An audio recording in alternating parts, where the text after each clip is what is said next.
প্রধানমন্ত্রী শেখ হাসিনার সঙ্গে ব্যবসায়ী প্রতিনিধি হিসেবে চীন সফরে গিয়ে বাজিমাত করেছেন টাঙ্গাইলের জেলা আওয়ামী লীগ নেতা রাফিউর রহমান খান ইউসুফজাই সানি। তার অখ্যাত এক কোম্পানি সহ 2 কোম্পানির সঙ্গে 6টি সমঝোতা স্মারক অর্থাৎ MOU স্বাক্ষর করেছে কয়েকটি চীনা প্রতিষ্ঠান।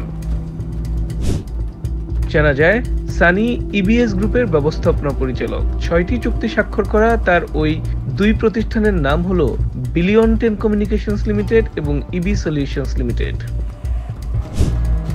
বিলিয়ন 10 পুরোপুরি অখ্যাত এক কোম্পানি যার কোনো কাজের পূর্ব অভিজ্ঞতা নেই, তবে EB সলিউশনস এর সফটওয়্যার সাপোর্ট সহ টুকটাক কিছু কাজের অভিজ্ঞতা আছে। এই MOU গুলোর আওতায় বৈদ্যুতিক গাড়ি, নবায়নযোগ্য বিদ্যুৎ সহ বাংলাদেশের বিভিন্ন সেক্টরে প্রায় 28 কোটি মার্কিন ডলার বিনিয়োগ করবে চীন। বিলিয়ন 10 এর সঙ্গে হওয়া MOU গুলো হলো বৈদ্যুতিক গাড়ি নির্মাণ, সিলেটে সোলার পার্ক স্থাপন, নবায়নযোগ্য শক্তি শিল্পে বিনিয়োগ, তেল পরিশোধন শিল্পে বিনিয়োগ। EB সলিউশনস লিমিটেডের সঙ্গে হওয়া MOU গুলো হলো ঢাকা সিটি মোটরবাইক প্রজেক্টে বিনিয়োগ, smart cold chain logistics solution খাতে বিনিয়োগ। নাম সর্বস্ব বিলিয়ন 10 সম্পর্কে তাদের ওয়েবসাইটে তেমন কোনো তথ্য নেই। ওয়েবসাইটে একটি ঠিকানা দেওয়া আছে, সেই ঠিকানায় পৌঁছালে EBS অর্থাৎ EB সলিউশন লিমিটেডের উপস্থিতি পাওয়া যায়।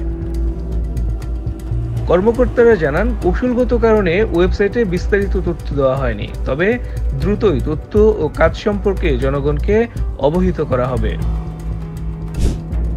বিলিয়ন 10 এর ইলেকট্রনিক যানবাহন তৈরির অভিজ্ঞতা নেই, তবে তারা জিও নামের একটি স্বল্প মূল্যের মোবাইল হ্যান্ডসেট তৈরি করে আসছে বেশ কিছুদিন।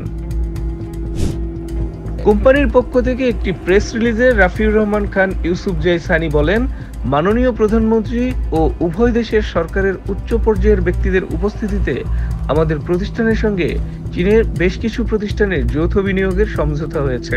এটা আমাদের জন্য দারুণ এক অর্জন। আমরা আশাবাদী এই প্রকল্পগুলো বাস্তবায়নের মাধ্যমে উভয় দেশের অর্থনীতিতে ও কর্মসংস্থান তৈরিতে বিশেষ অবদান রাখবে।